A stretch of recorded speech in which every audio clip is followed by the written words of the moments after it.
Hello viewers, আসসালামু আলাইকুম। কাঁচা আমের মৌসুমে বাজার থেকে টকটকে সবুজ আম কিনে এনেছি। আজ শুরু করব ঝাল মিষ্টি আর টক ঝুরো আমের আচার তৈরির কাজ। আমের গন্ধে ভরে গেছে ঘর। ইউটিউবের দর্শকদের জন্য শেয়ার করব মজাদার আমের আচার রেসিপির টিপস সহ। চলুন একসাথে আচার বানাই। প্রথমে আম নিয়েছি এখানে 3 কেজি। আমগুলো আমি এখন বটি দিয়ে ভালো করে এর খোসা ছাড়িয়ে নেব।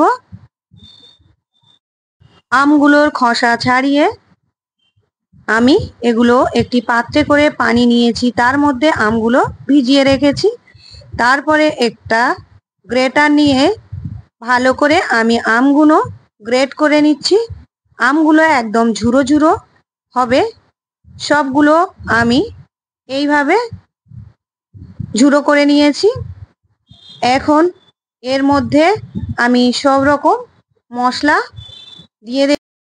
আচারে দেওয়ার জন্য যে মশলাটা স্পেশাল মশলা দেখে নিন। প্রথমে আমি এখানে 2 চামচ জিরে নিয়েছি, আর এখানে 2 চামচ ধনে নিয়েছি, আর 2 চামচ সর্ষে নিয়েছি, আর এখানে মেথি নিয়েছি 1 চামচ, আর 5 ফোড়ন 2 চামচ। এর মধ্যে 2 চামচ আমি যোগ করে নিয়েছি, নেওয়ার সময় অল্প করে দেখিয়েছি। এখন এগুলো একটি কড়াতে ড্রাই রোস্ট করে এগুলো ঠান্ডা করে আমি একটা মিক্সিতে পেস্ট করে নেব।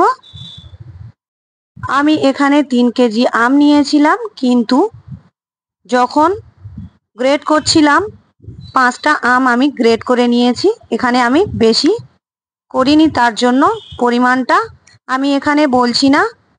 অল্প করে আমি 5টা আমের আচার বানিয়েছি।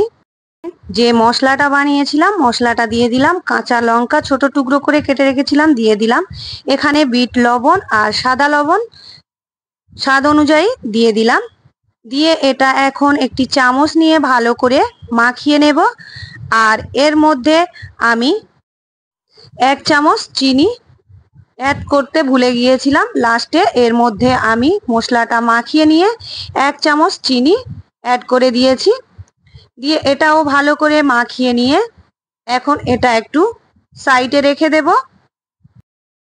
কোনো নতুন বন্ধু আমার ভিডিও প্রথম দেখলে চ্যানেলটিকে সাবস্ক্রাইব করার অনুরোধ রইল।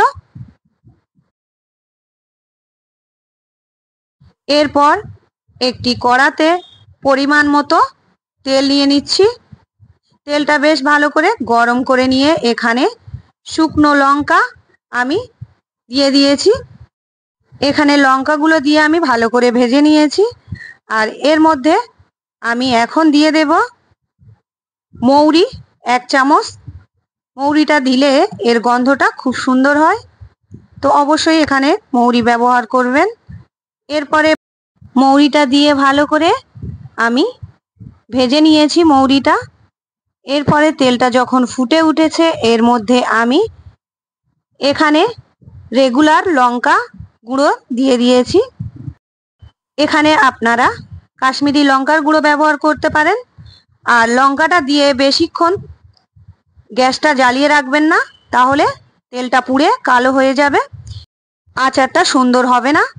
তাই এখন আমি তেলটা গরম অবস্থায় আমি এর মধ্যে ঢেলে দিচ্ছি। যে আমের মিশ্রণটা বানিয়ে রেখেছিলাম ওর মধ্যে সবগুলো তেল আমি দিয়ে চামচ দিয়ে ভালো করে একটু নেড়ে দেব।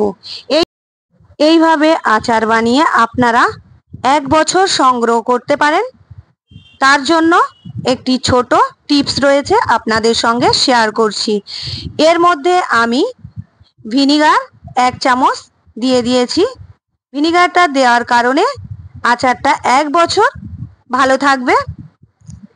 তো বন্ধুরা, আমার আচারের রেসিপি আপনাদের কেমন লাগলো? ভালো লাগলে অবশ্যই চ্যানেলটিকে সাবস্ক্রাইব করবেন, অল নোটিফিকেশন অন করবেন, এতে করে আমার সমস্ত ভিডিও আপনাদের কাছে পৌঁছে যাবে। আর আমার ভিডিও লাইক কমেন্ট শেয়ার করতে ভুলবেন না।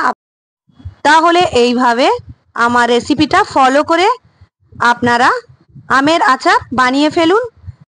আর এই আচার রুটি, পরোটা, ভাতের সঙ্গে আপনারা খেতে পারেন। তাহলে বন্ধুরা আজকের এখানেই শেষ করছি। আল্লাহ হাফেজ।